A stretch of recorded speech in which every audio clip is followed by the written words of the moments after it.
In the summer of 1917, the city of East Louis, Illinois, became the stage for one of the darkest and most overlooked chapters in American history. What began as rising tensions over jobs, housing, and race relations soon escalated into days of unimaginable violence. Homes were set ablaze, families were torn apart, and entire neighborhoods were left in ruins. White mobs, fueled by anger and resentment, stormed through the streets, targeting black residents who had come north in search of a better life.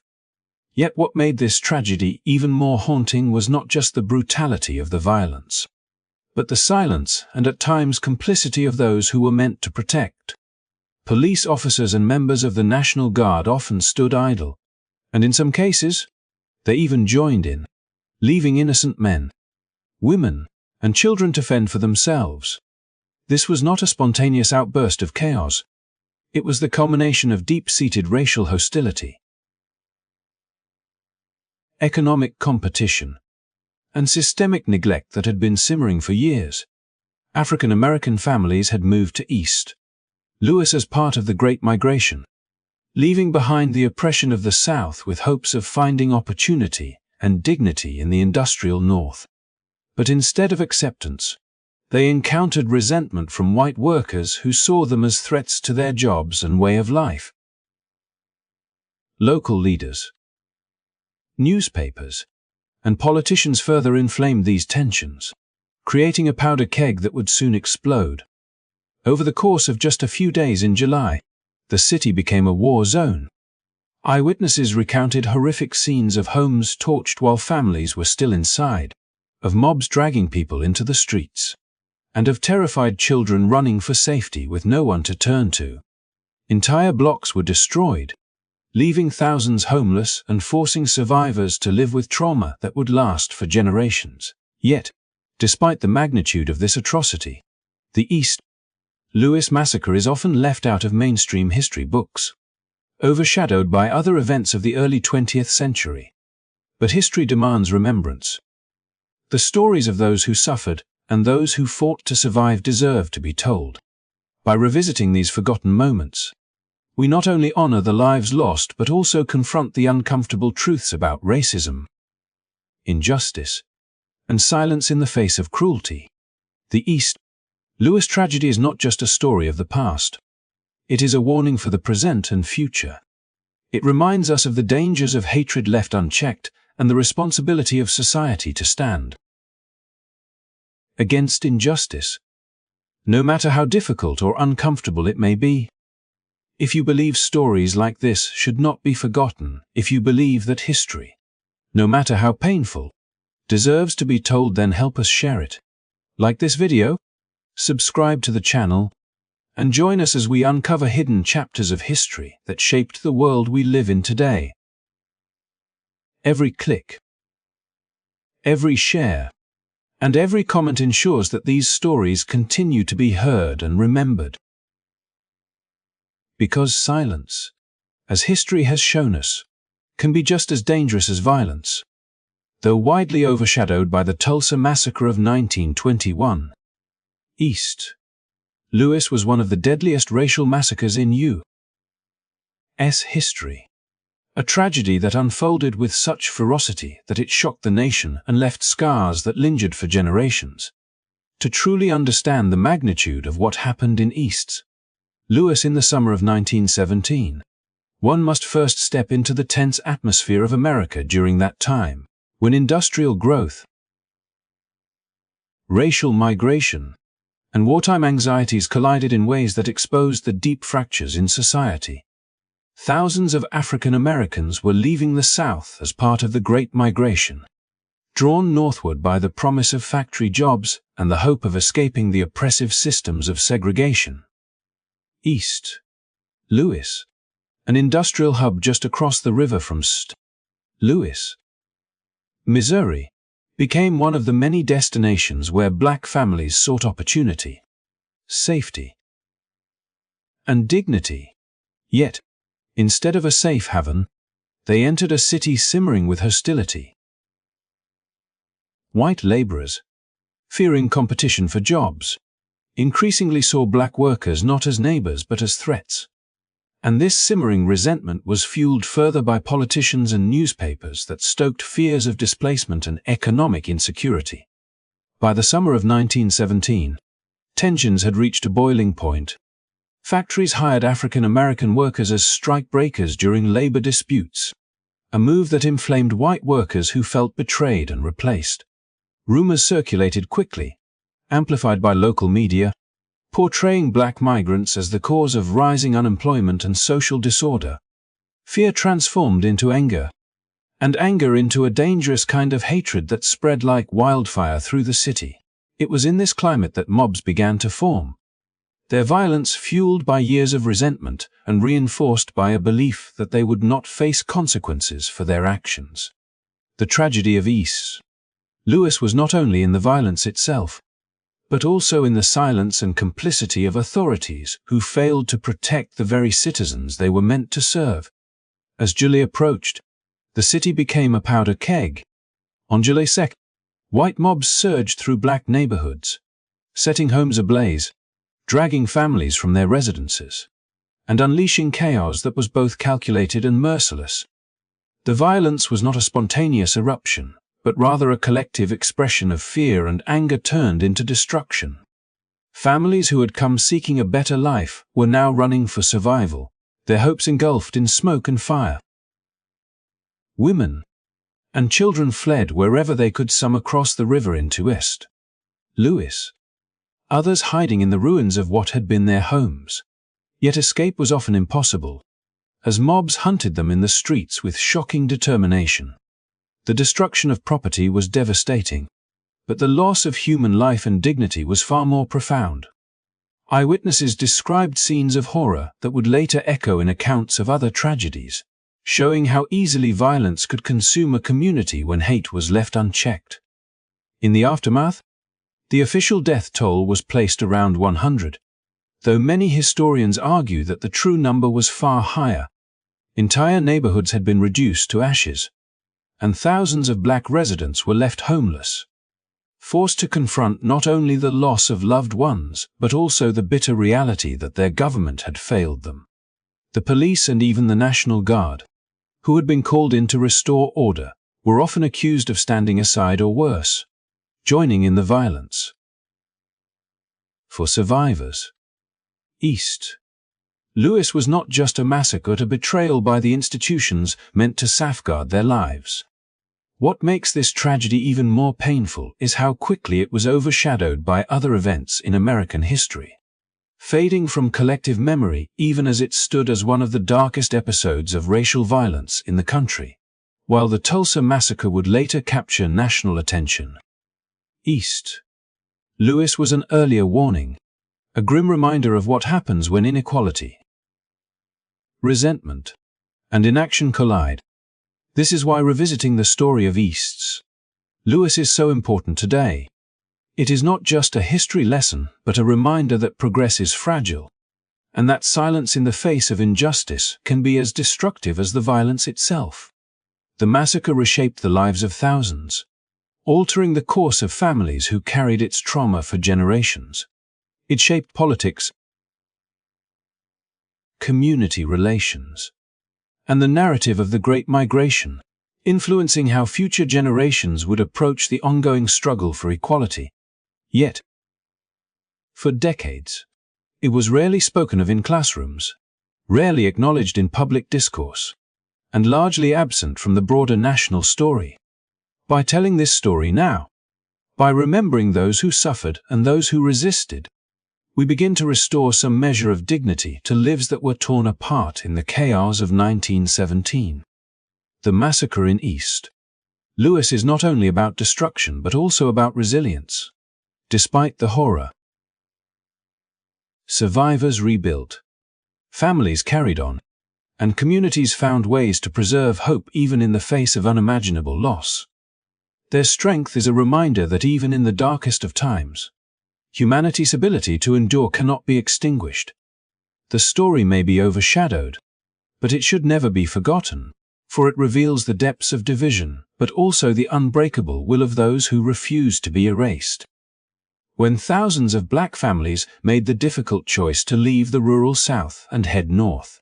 They were not simply seeking new opportunities. They were trying to build lives where dignity, work, and safety could coexist. The promise of East Louis, Illinois, seemed to offer exactly that. It was a growing industrial hub, alive with the constant hum of steel mills, the thunder of trains on the railroads, and the round-the-clock rhythm of factories that demanded strong hands and long hours. For many of these families, the city symbolized more than wages. It represented the hope of a better tomorrow, one where children might attend schools without fear, where a man's labor could put food on the table, and where a woman's voice could echo in a community that was striving to rise above generations of hardship. The journey north was not easy. Families packed what little they owned, often leaving behind relatives and neighbors they might never see again, and boarded trains that carried them hundreds of miles into unfamiliar territory. Yet as the train wheels clattered and the smoke drifted past the windows, there was a quiet determination in the hearts of those traveling. They believed in the promise whispered by newspapers and recruiters that East Louis was a place where the demand for workers was so strong that even newcomers could find jobs quickly. Steel magnates and railroad companies were desperate for laborers, and with World War I fueling America's industrial might, every factory seemed to need more hands. Upon arrival, the city itself was overwhelming. The skyline bristled with smokestacks. The streets were alive with the movement of wagons, streetcars, and workers spilling out of shifts at all hours of the day. The new arrivals quickly learned that East Louis was not simply a city, it was an organism of industry, pulsing with energy and ambition. Boarding houses filled rapidly, entire neighborhoods sprang up, and within them a culture blossomed. Families brought with them songs, traditions, and the strong bonds of community that had carried them through adversity for generations. In small churches that doubled as gathering halls, in the laughter of children playing on narrow streets, and in the scent of food cooked in kitchens where neighbors often shared what they had, there was life, resilience, and determination. Yet beneath this hopeful picture, tension simmered. Established residents, particularly those who had arrived in earlier waves of migration from Europe, watched the newcomers with suspicion and unease. They too had come in search of work and opportunity, and now they found themselves competing in an economy where the rules were dictated not by fairness, but by the profit motives of employers. Steel mills and factories often used black workers as strikebreakers, sometimes intentionally hiring them during labor disputes, knowing this would fuel hostility between communities. It was a dangerous game played by those in power, exploiting divisions to maintain control. The people on the ground bore the consequences. Still, in those early days, many of the newcomers clung to hope. Wages, though modest, allowed for the purchase of clothing, household goods, and sometimes even small luxuries that had been unimaginable back home.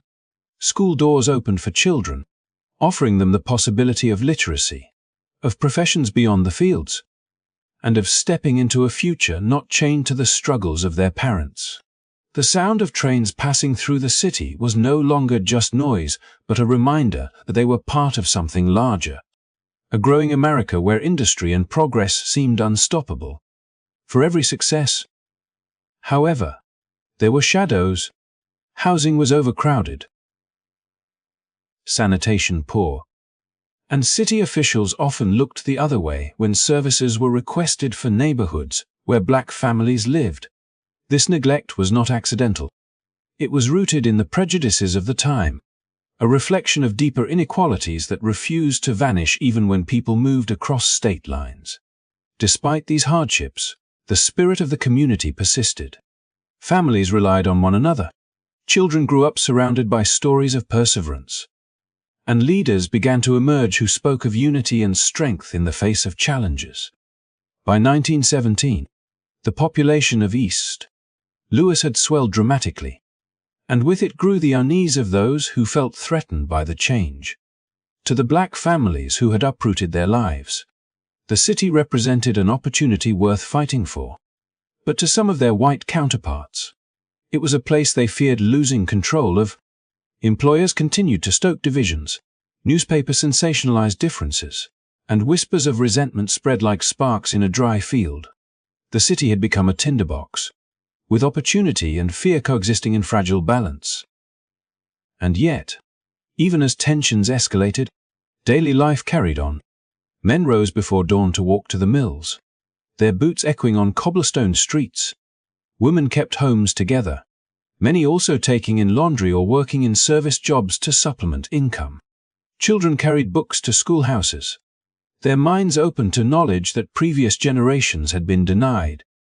There was still joy to be found on Sunday mornings in churches filled with song, at dances where music floated through crowded rooms, and in the simple pride of surviving in a place that demanded so much. This was the East Louis that black families helped shape, a city of struggle and resilience, a city where hope was constantly tested but never fully extinguished. Their presence was not temporary, nor was it insignificant. It was foundational to the very fabric of the community. And as the years pressed on, the story of these families would become central to the history of the city itself, a story of migration, of determination, and of the pursuit of dignity in a nation still grappling with its own promises of equality. In the years that followed the first great waves of migration into East Louis, complex and deeply tense dynamic began to take shape within the factories, railroads, and steel mills that had drawn thousands of hopeful families northward. Black workers, many of them newly arrived from the rural South, came seeking stability and opportunity in a world where farmland was drying up, cotton prices had collapsed, and racial violence made daily life uncertain. They carried with them the determination to carve out a safer, more prosperous life for their children, and the promise of wages in industrial cities like East Louis seemed like the golden ticket.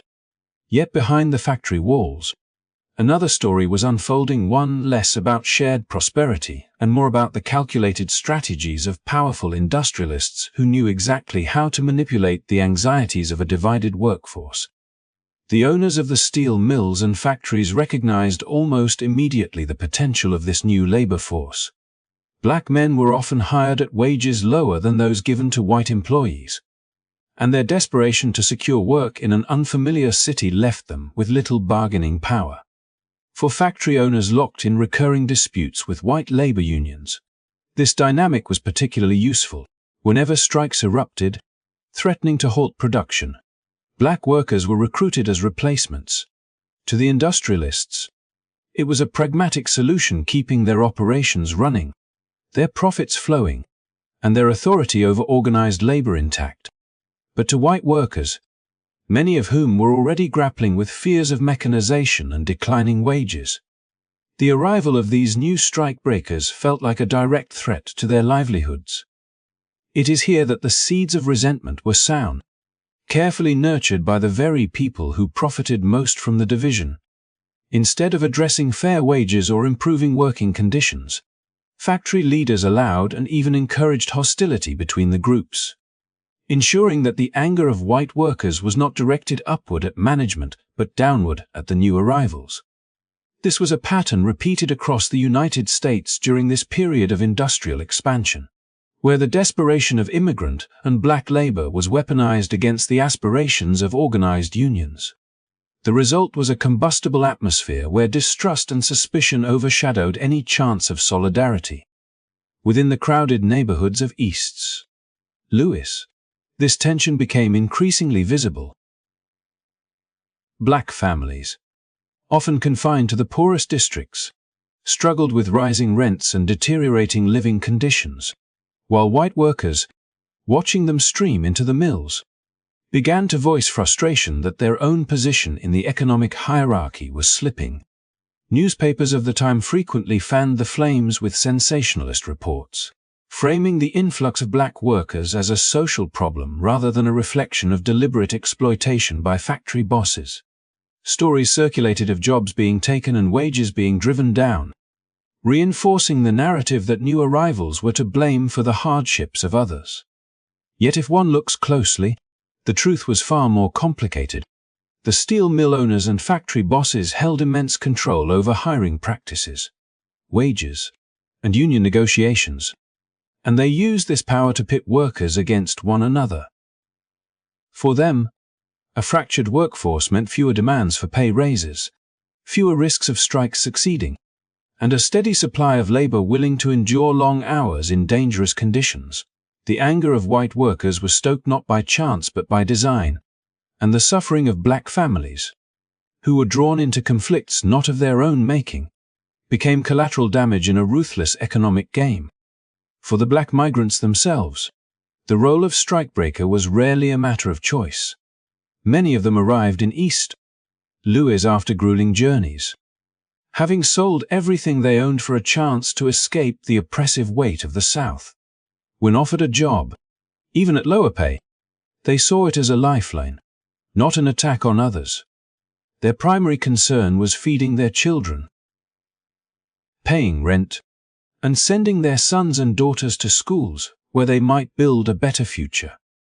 The bitterness that grew between the two groups often ignored this reality, reducing human lives to pawns in a larger struggle between labor and capital.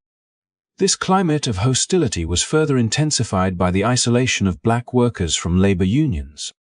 Most unions of the era barred black membership, closing off avenues for collective bargaining and leaving these new arrivals with little protection in disputes. Excluded from solidarity with their fellow laborers, they became an easy target cast as outsiders who undermined strikes, even though the system itself had left them with no alternative. For the factory owners, it was an ideal arrangement. White unions fractured by suspicion, black workers too vulnerable to organize, and production lines kept intact despite ongoing unrest. The city, already stretched thin by overcrowding, became a pressure cooker. Rumors spread quickly, distrust hardened into prejudice, and resentment built into daily interactions in the streets, shops, and taverns of East Louis. Every new strike seemed to heighten the sense of animosity, every hiring decision feeding the narrative that one group's survival came at the expense of the other. While on the surface this appeared to be a clash between workers, at its heart it was the product of an economic strategy that prioritized profit above community, division above unity, and fear above justice. By the time the full weight of this tension erupted into violence, the city had already been primed for conflict by years of calculated exploitation. The story of strikebreaking in East Louis was never just about jobs. It was about how systems of power manipulated fear to maintain control, and how ordinary people, whether black families seeking safety or white workers fearing loss, were trapped in a cycle that served the interests of those above them. It was a lesson written in sweat and hardship, a reminder of how fragile solidarity becomes when desperation is exploited, and how quickly human hope can be twisted into resentment when left at the mercy of powerful forces that thrive on division. For black residents, daily life in America was often defined not by the opportunities they sought, but by the obstacles deliberately placed in their path. The promises of freedom and equality, written so proudly into the nation's founding ideals, rarely translated into reality for those who had endured generations of oppression. Even when they moved into cities, hoping that the industrial boom would provide stability and a chance to carve out a better life for their families, they found themselves boxed in by laws and unwritten rules that denied them dignity. Housing, one of the most basic foundations of community and family, became a battleground. Entire neighborhoods were closed off through restrictive covenants, real estate practices, and the tacit approval of city leaders who claimed neutrality but benefited from segregation. When black families tried to rent or purchase homes in certain districts, they were either turned away outright or pressured into signing contracts with predatory terms that left them vulnerable to eviction or foreclosure. The places where they were permitted to live were often overcrowded and poorly maintained, with landlords exploiting tenants who had no legal protections. The effects of this unequal housing system rippled outward, touching nearly every part of life. Children growing up in these neighborhoods often found themselves attending schools that were chronically underfunded, while white schools received modern facilities, updated textbooks, and extracurricular programs that helped prepare students for a wider range of futures. Black children were taught in buildings that were crumbling, with outdated materials and fewer teachers. These disparities were not accidental. They were the result of policies that funneled tax dollars into white districts while neglecting the communities that needed support the most. Education, which should have been the great equalizer, instead became a tool of stratification, ensuring that cycles of poverty and limited opportunity continued from one generation to the next. The imbalance did not end when school or work was finished for the day. In public spaces, parks, theaters, restaurants, even hospitals, black citizens were constantly reminded of their second-class status. Signs, rules, and hostile stares enforced invisible lines that could not be crossed. For many, even something as simple as sitting on a bench or walking through a neighborhood park was shadowed by the risk of humiliation or confrontation. While laws codified segregation, social expectations made the boundaries even tighter. As everyday interactions carried the weight of exclusion, people learned to navigate these spaces carefully, always aware that one wrong step could trigger consequences far out of proportion to the act itself. And yet, despite this environment, black communities built spaces of resilience.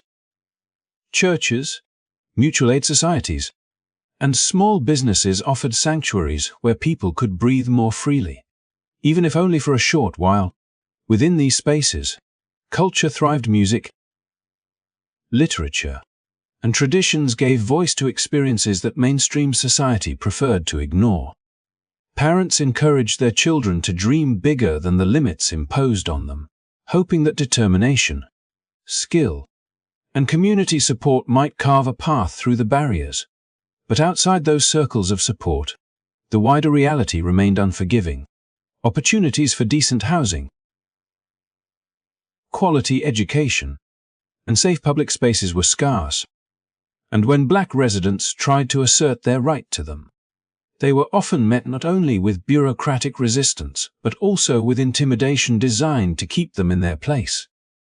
The weight of these restrictions created a deep sense of frustration, for it was not only about material deprivation but also about dignity. Housing discrimination meant more than just a roof over one's head. It meant being denied the right to raise a family in security. Underfunded schools meant more than inadequate textbooks. They signaled that society considered the children themselves to be worth less. Hostile public spaces did more than limit recreation. They constantly reminded people that they were outsiders in their own country. Every restriction and every slight carried an unspoken message that equality was an ideal for some, but not for all. This environment also fueled broader tensions in society. For white workers already wary of losing jobs to cheaper labor, the visibility of black families striving for better homes and schools added to their resentment. They saw the presence of black neighbors as competition, not community, and too often responded with anger instead of solidarity. Meanwhile, politicians and factory owners quietly benefited from this division, using racial resentment as a convenient tool to keep workers from uniting against unfair labor practices or demanding reforms. By channeling frustration toward black residents, those in power ensured that structural inequalities remained intact. Yet within the struggle, there were countless acts of defiance and determination. Families who saved for years to buy a home in a better neighborhood, only to face threats from neighbors, still refused to be driven out. Teachers who worked with outdated resources devoted their lives to ensuring that children learned to read, write, and think critically, knowing that knowledge itself was a form of resistance. Communities organized rallies, legal challenges, and cultural celebrations that not only asserted their presence but also pushed back against the erasure imposed by discrimination. Even in hostile public spaces, young people found ways to carve out joy playing music on street corners, gathering in parks, and asserting that they had just as much right to the city as anyone else. The persistence of these struggles highlights the paradox of American life in that era. A nation built on ideals of liberty and equality that systematically denied both to a large portion of its citizens. Housing discrimination. Underfunded schools and hostile public spaces were not isolated problems but interconnected threads in a web designed to maintain inequality. Each reinforced the other, ensuring that upward mobility remained elusive. And yet, through resilience, culture, and relentless determination, Black communities continued to push against those barriers, laying the groundwork for future generations who would demand more. Their lives, shaped by both hardship and hope, remind us that history is not only about the injustices imposed but also about the unyielding struggle to overcome them. In the years leading up to the events that would mark Ocoee as one of the darkest chapters in American history, the town was already steeped in an atmosphere of fear and division, shaped not only by discriminatory laws and systemic barriers, but also by the narratives that were carefully crafted and spread through local newspapers. These papers held enormous influence over public opinion, particularly in rural communities where alternative sources of information were scarce. The words printed on those pages carried more weight than many realized, and when they chose to stoke anxieties rather than present truth, the consequences became devastating. Instead of acting as a bridge to understanding or a forum for debate, many of these newspapers functioned as amplifiers of prejudice. They repeated over and over the harmful trope that Black men posed a danger to white women, weaving it into stories that were less about fact and more about reinforcing old stereotypes. These articles rarely provided evidence, but evidence was not the point. The intent was to stir emotions, ignite fear, and justify hostility toward the Black community. When such reports appeared in the morning edition, they became the topic of conversation at the general store, the barber shop, and the church steps. Stories passed from one voice to another, each retelling sometimes more exaggerated than the last, until fiction began to blur with reality. In this way, the press became both the spark and the fuel, constructing a narrative where Black residents were portrayed as dangerous outsiders within their own town. To understand how this worked, it is important to recognize the broader context. Black families in Ocoee were already fighting uphill battles against housing restrictions, underfunded schools, and the constant pressure of laws designed to keep them in a subordinate position. Within such an environment, rumors printed in newspapers were not neutral missteps. They were deliberate reinforcements of a system that sought to keep one group in control and another constantly under suspicion. The trope of Black men threatening white women was especially insidious because it struck at deep cultural anxieties of the time. It played into the idea of protecting white womanhood, a concept that was less about genuine safety and more about preserving racial hierarchies. By continually pushing this narrative, newspapers helped justify both the legal codes that restricted Black life and the violence that enforced those codes outside the courtroom. Each sensational headline made it easier for ordinary white residents to accept or even participate in actions that would otherwise be unthinkable. And so the cycle deepened. The laws restricted, the rumors justified, and the violence followed. Together, they created an atmosphere where even the smallest incident could ignite into something far greater, because the groundwork of fear had already been carefully laid. For Black residents of Ocoee, these false reports were not just words on a page. They were threats disguised as journalism. Every news story meant another day of glances that lingered too long, of whispers that carried across the street, of opportunities lost because a neighbor now viewed them with suspicion. It meant living with the constant knowledge that no matter how respectful, hard-working, or accomplished they were, a rumor could erase it all in an instant. Even young children were not shielded from this environment.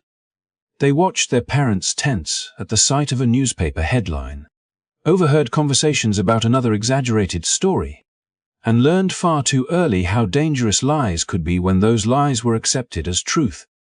As the election of 1920 drew near, these patterns of rumor and fear intensified. Newspapers across Florida reported with alarmist language about black citizens organizing to exercise their right to vote, often suggesting that such a movement was not just political participation but a threat to the established order. When coupled with the long-standing falsehoods about alleged attacks, the result was a boiling cauldron of fear, anger, and anticipation. White residents were told that their way of life was under siege, and the black community was painted as the aggressor, even as they fought only for the most basic of democratic rights. The press, which should have acted as a watchdog for truth, instead became an architect of division, laying brick upon brick in a wall that separated neighbor from neighbor and turned fellow townspeople into enemies. The tragedy of Ocoee cannot be understood without recognizing the role of these newspapers, for they were not passive observers but active participants in creating the conditions that led to violence. By repeating the same stereotype, they kept racial tensions simmering, ensuring that any spark could set off an inferno. And when the spark finally came, it was not only the men who carried torches or weapons who bore responsibility, but also the voices that had whispered lies into the ears of a community day after day, convincing them that their fears were real and their violence was justified. In this way, the story of Ocoee becomes not only a tale of discrimination and injustice, but also a warning about the power of words. When words are used to inflame rather than inform, to divide rather than connect, they become as dangerous as any weapon. And Ocoee? They were the unseen hand that guided the violence, ensuring that an entire community would pay the price for lies dressed up as news. The tension that had been brewing for weeks finally began to bubble over in ways that could no longer be ignored. For a time, it seemed like the disputes and hostility might remain confined to words and wary glances. But beneath the surface, a deeper resentment was spreading. White workers who feared the growing presence and economic progress of black families felt as though their own livelihoods were under threat, and instead of seeking compromise, they chose confrontation. Their frustration was not truly about jobs alone, but about the unsettling challenge to the social order they had long taken for granted. When those workers clashed with black residents in the streets, it was not just a sudden eruption of violence. It was the culmination of countless slights, rumors, and anxieties that had been deliberately stoked by voices in newspapers and political circles. Each insult shouted, each fist raised, was part of a larger storm gathering on the horizon. For black residents, these confrontations were not simply fights with neighbors or strangers. They were constant reminders that every step forward was viewed by some as an act of defiance. Many of them had built their homes with hope for stability and progress, yet found themselves defending not only their property, but their very right to belong in the community. They understood that the clashes were about more than individual disagreements. They were warnings that the space they had carved out for themselves was under siege. What could have been a simple dispute between workers and neighbors had been twisted by fear into a sign that the entire community was on edge. The message was clear. The powder keg was nearly ready to blow. In the neighborhoods where these skirmishes unfolded, whispers of what had happened traveled quickly. Children overheard their parents' hushed conversations, and shopkeepers repeated exaggerated accounts to their customers. Each retelling added fuel to the fire, until even those who had not witnessed the confrontations firsthand began to brace themselves for what might come next. The sense of unease seeped into everyday life. A knock on the door at night was enough to set hearts racing, and gatherings that were once meant for celebration became hushed affairs, shadowed by fear of interruption. Both sides knew that something larger was coming. though no one could quite say when or how. Underlying all of this was the unspoken reality that the economic and social structure of the town was shifting. Black workers had begun to gain ground in industries once closed off to them, and their progress was met with suspicion by those who had always assumed superiority.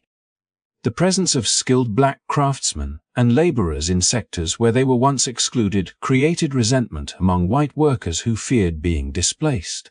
Rather than viewing this change as a natural evolution of a growing community, they saw it as a threat. The clashes in the streets were their attempt to reassert control, but instead they revealed just how fragile that control truly was. As the nights grew longer and the air colder, the tension seemed to thicken. Every interaction between white workers and black residents carried with it an undercurrent of hostility. A simple exchange at a market stall could spiral into an argument, and an accidental bump on the sidewalk might be interpreted as deliberate provocation. The normal rhythms of community life were disrupted, replaced by a constant state of vigilance.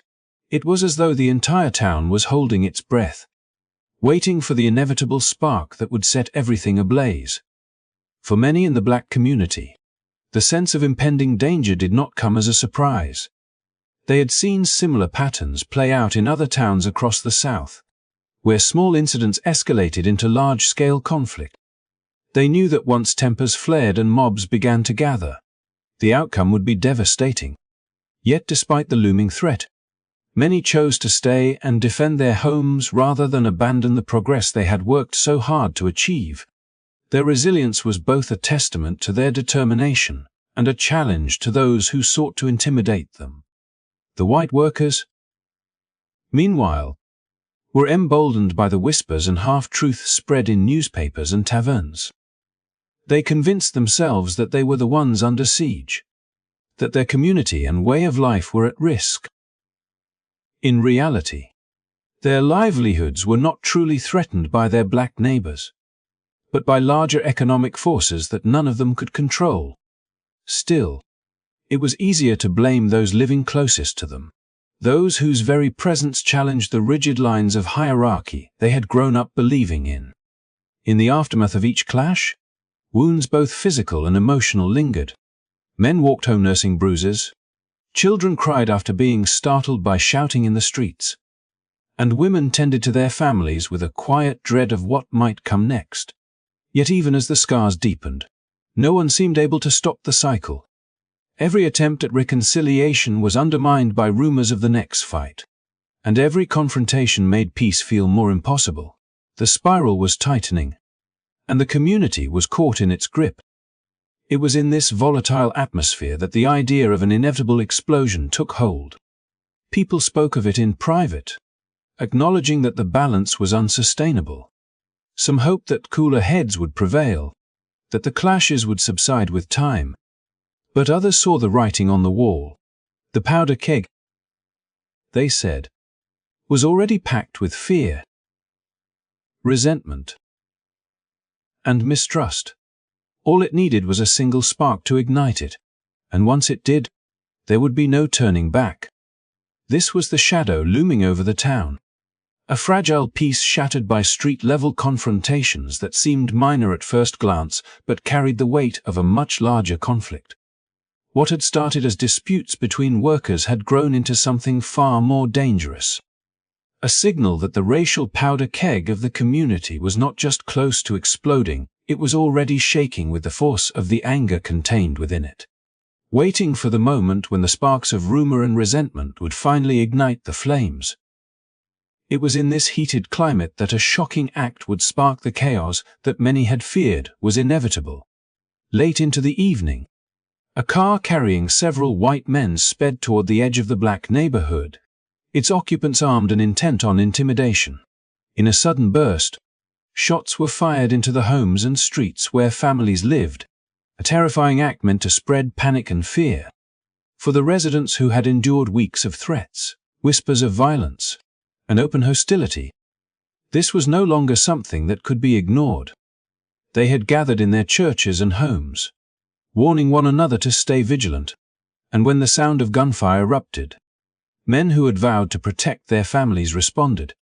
They fired back, not out of aggression, but as a desperate attempt to defend their loved ones and to prove that they would not be easy targets. For a moment, it seemed that the community's resolve might be enough to repel the attackers. But almost immediately the situation was twisted and distorted in a way that would prove devastating. By the time the newspapers carried the story the next morning, the facts had been turned upside down. Headlines suggested that the black community had been the aggressor, that men had gathered with weapons to attack white citizens, and that violence had begun not with a reckless drive-by shooting, but with a supposed assault planned by residents who were simply defending themselves. The distortion was deliberate, fueled by a press that thrived on fear and sensationalism, rather than portraying the reality of a community under siege. The papers painted a picture of lawlessness and danger, using their words to fan the flames of anger among white readers. This twisting of truth was not an accident, it was part of the larger structure that sought to preserve racial hierarchies, portraying black self-defense as aggression and white attacks as justified responses. It created a narrative in which even the victims of violence could be transformed into villains overnight. For the black residents of the town, the betrayal cut deeply. They had hoped that their efforts to remain orderly, to act only in defense of their lives, would at least grant them some recognition of fairness. But the press erased their voices entirely. They knew that these stories, carried across the state and even into national papers, would embolden mobs who needed only the faintest excuse to unleash their anger. As one resident recalled, the feeling was like being trapped in a storm you could not escape. You could fortify your home, warn your children, pray for peace, but if the outside world had already decided you were guilty, then every attempt at survival would be seen as another crime. What had begun as an act of intimidation was now reframed as an uprising, a falsehood that would shape the events to come. In the days that followed, white groups used the press narrative as justification to gather in greater numbers. They claimed that the black community was plotting an insurrection, repeating rumors that were nothing more than distortions of the truth. Even local officials, who had the power to investigate honestly, leaned on the reports rather than listening to the testimonies of those under attack. The silence of authority was deafening, and it sent a clear signal. The lives of black residents could be rewritten in print and dismissed in practice. The men and women who had defended their homes knew that a much larger wave of violence was coming. Yet there was little they could do to stop it. They were caught in a cycle where self-defense was recast as offense, and the right to survive was stripped away by lies that spread faster than any bullet. The manipulation of the press also revealed something larger about that era and its power structures. Newspapers were not just sources of information. They were tools that shaped public perception and policy. When they described the attackers as defenders and the defenders as attackers, they were not just misreporting, they were aligning themselves with the forces determined to maintain control through fear and intimidation. This alignment created a distorted reality in which truth had little chance of survival, and it left communities vulnerable to waves of violence that were justified through falsehoods. The car that fired into the neighborhood had unleashed bullets, but the press that distorted the story unleashed something more enduring, a narrative that turned the very act of survival into evidence of guilt. As night fell again over the town, the residents who had once believed they could rely on truth now realized they were living in a world where even their pain could be repurposed into lies. Families whispered among themselves about what might come next. Mothers tried to calm children who still trembled at the memory of gunfire, and fathers sharpened the grim resolve to stand watch once more. They knew the truth of what had happened, but the question that haunted them was whether that truth would ever matter to those outside their community. What they faced was not only physical danger, but also the crushing weight of being misrepresented in the public eye. And as the distorted story spread far beyond their town, they understood with heartbreaking clarity that the violence of words could be as devastating as the violence of weapons, for both had the power to destroy lives, to erase innocence, and to shape a tragedy that would echo for generations. The night that followed was one that would leave scars not only on the people who lived through it, but also on the collective memory of the nation. A night where fear turned into chaos and where hatred fueled acts that destroyed lives and entire communities. As tension boiled over, large crowds of white rioters surged into black neighborhoods, their fury exploding into actions that went far beyond intimidation. They did not come with the intent to scare people into silence alone. They came to wipe out homes, livelihoods, and any sense of security that African American families had built for themselves. With torches, makeshift weapons, and the sheer power of numbers, they set houses ablaze one after another, filling the night sky with flames that could be seen miles away. Families awoke in panic as the glow of fire crept through their windows and the choking smoke filled their lungs, forcing them to make impossible decisions about whether to flee into the streets, where mobs were waiting, or stay inside their burning homes. The violence that swept through the neighborhood was not indiscriminate, it was targeted, deliberate, and merciless. Men who tried to defend their loved ones were dragged away and brutally beaten. Women, children, and the elderly were not spared from the cruelty that unfolded. Entire families who tried to escape were chased down, attacked, or forced back into the infernos consuming their houses. The sounds of people crying for help, the roar of fire devouring wood, and the relentless shouts of the mobs created a nightmarish chorus that no one present could ever forget. Black-owned businesses that had taken years, sometimes decades, of hard work to establish were destroyed within minutes, their storefronts smashed, merchandise stolen or ruined, and their very existence erased as fire reduced them to ash. It was not just an attack on people, but also on the hope of independence and dignity that these communities represented. As the night stretched into morning, entire streets had been leveled, leaving behind smoldering ruins where vibrant neighborhoods had once stood. Families who had managed to escape the immediate wave of destruction often found themselves without shelter, wandering aimlessly in shock, clutching what few belongings they could salvage, and searching desperately for missing relatives who might never return. The rioters, emboldened by their numbers and the absence of accountability, continued their rampage, leaving behind a landscape that resembled a battlefield more than a town or city. The devastation was not just physical. It left a psychological wound on survivors, a painful reminder that their safety and humanity could be stripped away in an instant simply because of who they were. The cruelty of the night was amplified by the deafening silence that followed from those in power. Law enforcement and local authorities often turned a blind eye or, worse, stood alongside the rioters, reinforcing the sense of abandonment felt by black residents. When the fires finally died down and the mobs dispersed, the community was left to pick up the pieces alone. The press, instead of capturing the horror and the injustice of what had unfolded, frequently distorted the narrative. Newspapers spun stories that painted black residents as instigators or aggressors, while the true victims were cast as villains. This manipulation of public perception not only added insult to injury, but also ensured that many perpetrators would never face consequences for their actions. The voices of survivors, crying out for justice, were drowned beneath a wave of lies carefully crafted to protect the guilty and silence the truth. The aftermath of that night revealed the fragility of progress and the brutality of prejudice that remained embedded in society.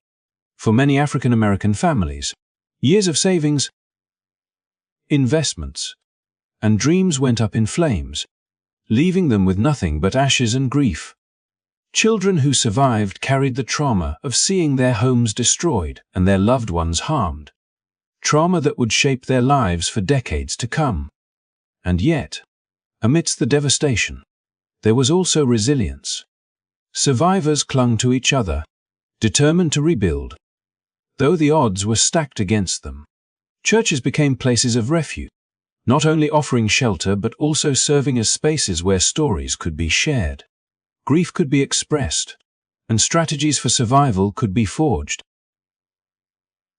These institutions, alongside countless acts of solidarity among neighbors, formed the backbone of recovery, even as systemic oppression sought to keep them down.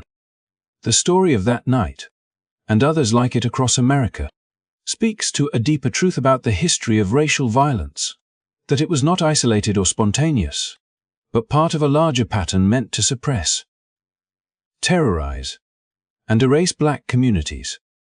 It was about more than buildings or businesses. It was about stripping away dignity, erasing achievements, and sending a chilling message that success would never be tolerated. Yet the persistence of these communities in the face of such overwhelming destruction also revealed a profound strength, a refusal to let hatred have the final word. While the rioters left destruction, the survivors left behind legacies of endurance and courage, passing down lessons to future generations about the cost of freedom and the necessity of resilience. Looking back on that night today, one cannot help but recognize both the horror of what was lost and the extraordinary courage it took to survive. It was a reminder of how quickly civilization can give way to savagery when fueled by hatred, and how silence from those in power can embolden the worst impulses in society. But it was also a reminder that even in the face of unthinkable devastation, people can rebuild, preserve their identity, and continue the fight for justice. The flames that once consumed those neighborhoods did not extinguish the spirit of the people who lived there. And though their pain was profound, their determination became a testament to survival against impossible odds. In the unfolding tragedy, one of the most haunting aspects was not only the violence unleashed by the mobs, but also the role of those who were meant to uphold order and safeguard the community. Accounts from survivors and scattered historical records reveal that in many cases, instead of standing as a line of defense between chaos and the vulnerable, the very people entrusted with authority either stood aside, silently watching, or even became part of the storm. Some law enforcement officers, sworn to protect all citizens, were reported to have opened their own arsenals, distributing rifles and ammunition to those who were already setting entire neighborhoods ablaze. Others, armed and in uniform, did not direct their weapons at the rioters who torched homes or terrorized families, but rather at the frightened groups of black residents trying to defend themselves or escape with their lives. The image of uniformed men positioned alongside mobs, rather than restraining them, burned itself into the memory of those who survived. Families who had fled their homes under showers of sparks and smoke described reaching what they believed might be safety, only to discover that officials had chosen sides. Instead of being offered sanctuary or protection, they were confronted with more gunfire, more threats, and more terror. The message was unmistakable: there would be no shield against the fury of the crowd. And the institutions meant to represent fairness and justice had been bent into instruments of intimidation. It is impossible to grasp the true depth of despair without recognizing how these actions deepened the sense of betrayal. The mob had come to destroy, but when parts of the police force and members of the National Guard acted as accomplices, the illusion of order collapsed completely. People clung to the hope that when chaos raged, someone in power would intervene, would demand peace, would stop the madness. Instead, the lines blurred until the mob and those in authority seemed indistinguishable. Survivors would later recall how the sounds of boots on the ground, the metallic click of rifles being readied, and the crack of shots fired carried the weight not only of violence but of official sanction. The terror spread quickly because those fleeing could no longer tell friend from foe. A child might look to a man in uniform and believe help had come, only to watch him direct his fire toward the crowd of terrified families huddled together. A mother clutching her child might have run towards soldiers, thinking she was reaching a place of safety, only to realize that their faces betrayed no compassion. Their weapons pointed not at the aggressors, but at the defenseless. What should have been a barrier against mob rule had instead become an extension of it, magnifying the destruction and ensuring that hope would be dashed again and again. The consequences of this betrayal were profound. Without protection, many families scattered into the fields and forests, hiding in ditches or swamps, moving silently under the cover of night, always fearing that the sound of footsteps or the gleam of a lantern in the dark signaled not rescue but further danger. Oral histories passed down describe children trembling as their parents whispered desperate reassurances, their voices quivering with the knowledge that no one could guarantee their safety anymore. Meanwhile, back in the neighborhoods that had once been full of life, block after block was reduced to ash. The flames that consumed houses and businesses were fanned not only by the rage of the rioters, but by the absence, or worse, the corruption of the very people meant to extinguish the fire. When dawn rose over the ruins, the silence was staggering. Survivors wandered streets that no longer resembled their homes, stepping over rubble, charred beams, and the remnants of lives that had been painstakingly built and just as swiftly torn apart. Those who recalled the faces of policemen or guardsmen among the attackers carried an unshakable wound, not only of what had been lost in property or livelihood, but of the understanding that authority itself had been turned against them. The burning homes could be rebuilt in time. The destroyed businesses could perhaps rise again with effort and sacrifice. But the sense of betrayal at the hands of those sworn to protect was an injury that would never fully heal. This chapter of the story demonstrates with painful clarity how fragile the line between order and chaos can be when those tasked with upholding the law choose instead to abandon it. It reveals how violence can spread unchecked when institutions that symbolize justice align themselves with those who seek destruction. For the community caught in the crossfire, there was no distinction anymore between the mob shouting in the streets and the uniforms standing among them. In Boses, the outcome was the same: families uprooted, dreams extinguished, and a legacy of fear passed down through generations. And yet, even in the face of such devastation, the voices of survivors persisted, refusing to let silence cover the truth. They carried forward not only the memory of the flames but the memory of betrayal, reminding future generations that the violence was not the work of mobs alone. It was compounded, legitimized, and magnified by the failure of those who should have stood against it. In that betrayal lay perhaps the most searing lesson, that justice is not guaranteed simply by the presence of uniforms or official titles, but must be actively upheld, defended, and demanded, even when it feels most endangered. The survivors' stories remind us that institutions only have meaning when they remain faithful to their duty. And when they abandon that duty, the consequences fall most heavily upon those least able to defend themselves.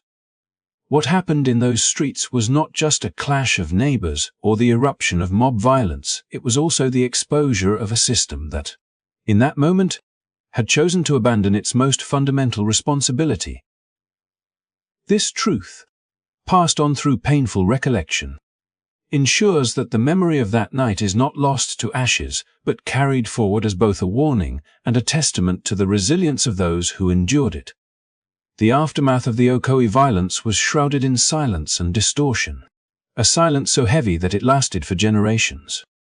But beneath that silence lay accounts of unimaginable suffering. Official records would later claim that around 100 black residents had lost their lives during the Night of Terror. Yet those who lived through it whispered of a far greater toll. Survivors told stories that did not align with neat figures in government documents. They spoke of entire families vanishing without a trace, of neighbors who were never seen again, of loved ones whose bodies were burned in the ruins of their homes or hastily thrown into nearby lakes and rivers, their final resting places hidden beneath the water. They spoke of mass graves hastily dug in secret, of evidence covered up in order to erase the full truth of what happened. These voices painted a picture of devastation far worse than what the official record would ever admit. suggesting that the tragedy claimed not just dozens of lives but perhaps several hundred. For the people of Okoye's black community, survival did not end with making it through the night. Those who managed to escape alive found themselves fleeing in panic, carrying little more than the clothes on their backs. Generations of work, savings, and land ownership were wiped away in a single night. Entire households were left without shelter, and many wandered through neighboring towns seeking refuge, often finding doors closed to them, either out of fear or prejudice. It was not only the physical violence they endured, but also the lingering humiliation of being stripped of everything they had built. Homelessness became the cruel aftermath, with families who once had their own farms, homes, and businesses reduced to depending on charity or starting over in unfamiliar places.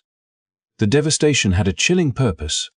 By driving people from their homes, destroying their property, and eliminating their ability to remain in Okoye, those responsible ensured that land once owned by black families would pass into the hands of others. In the months that followed, Okoye became nearly all white, as though the vibrant community of black citizens who had lived there had never existed. Their erasure was not accidental. It was systematic. Every smoldering ruin, every missing name, every silenced story contributed to an environment where only one version of Okoye's future was allowed to take root. For the survivors, the scars of that night never fully faded. Many spoke of it only in hushed tones, fearing retaliation if they revealed too much. Others carried the memories silently, too painful to put into words, passing on only fragments of the story to their children and grandchildren. The trauma lingered not only in individuals, but in the collective memory of families who were forced to start again from nothing. Those who fled carried the grief of loss with them, wherever they settled, knowing that the lives they had once known in Okoye could never be reclaimed. What makes the story even more haunting is the deliberate way it was hidden from public consciousness. For decades, the Okoye tragedy was absent from textbooks, absent from state histories, absent from the kind of public acknowledgement that allows communities to heal. This silence was not an oversight but a choice, a decision to bury the truth along with the victims. It was easier to pretend that nothing had happened, that Okoye's transformation into a nearly all-white town was natural rather than the result of orchestrated violence. The survivors knew differently, but their voices were too few against the machinery of denial. Yet despite these efforts to erase what happened, memories persisted. In whispered recollections, in fragments of oral history passed down at family gatherings, in the determination of descendants to uncover the truth. The reality of Okoye's night of terror lived on.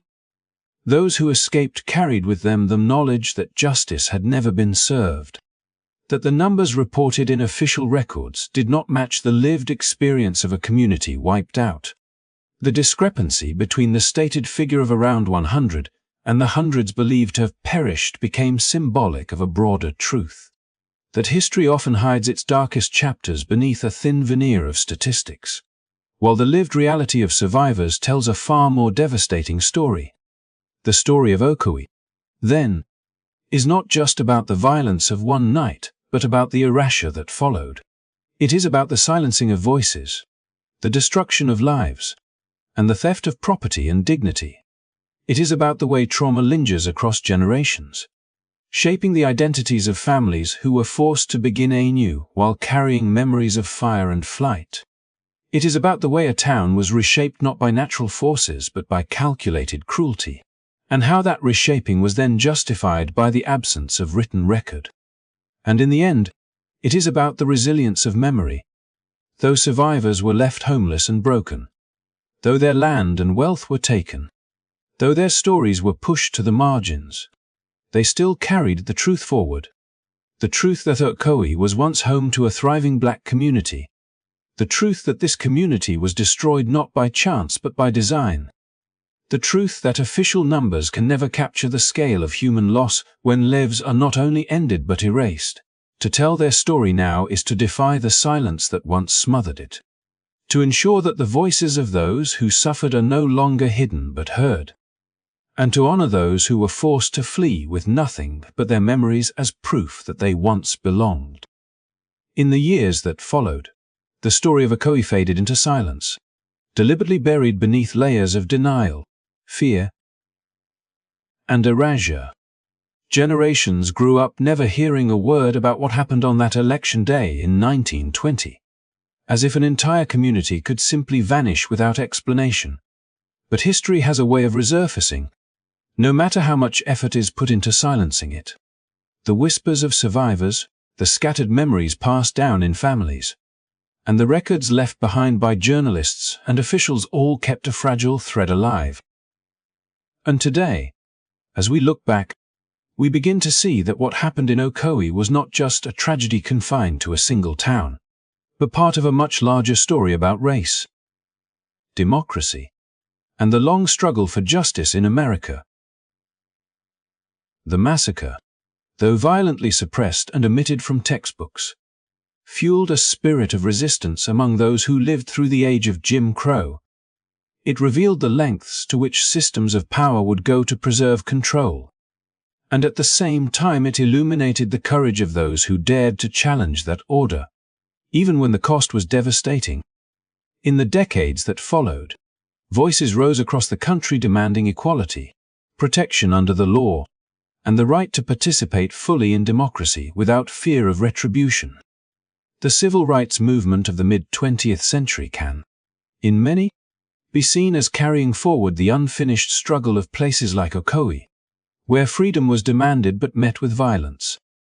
The importance of remembering this history is not only about honoring the dead or acknowledging the pain of the survivors.